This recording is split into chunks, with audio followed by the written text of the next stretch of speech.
Welcome to Lecture 10. Today, we will explore Swift's collection types, arrays, and dictionaries, and how mutability affects them. Understanding collections is essential for managing data efficiently in Swift. So let's get started.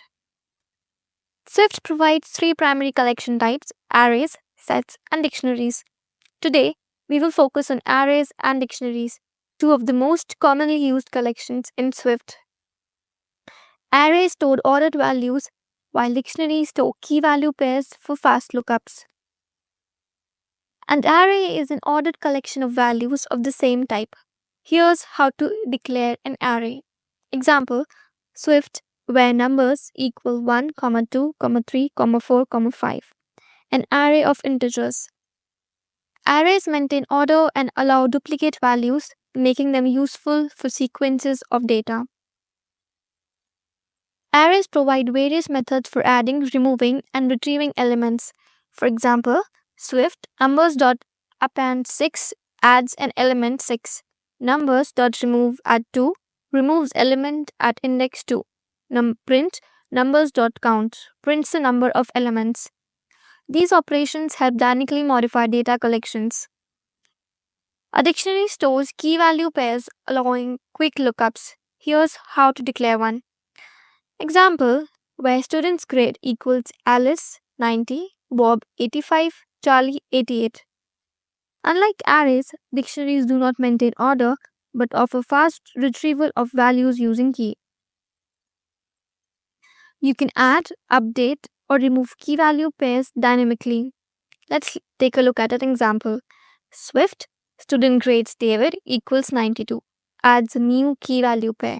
Student grades Alice equals 95 updates an existing value. Student grades dot remove value for key Bob removes a key value pair. Dictionaries are useful when you need to associate data with specific keys. Swift collections can be mutable or immutable depending on how they are declared.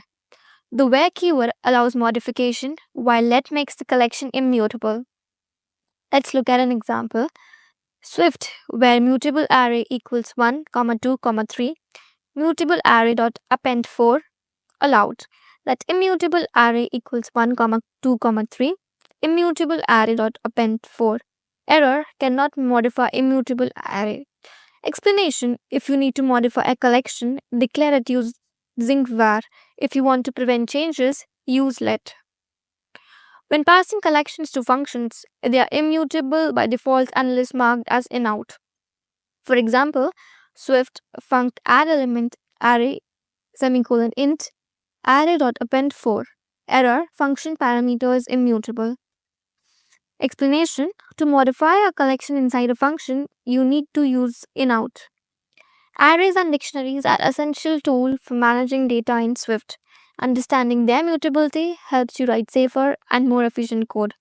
In our next lecture, we will explore sets and how they differ from arrays. See you then. Like this video, subscribe for more Swift tutorials.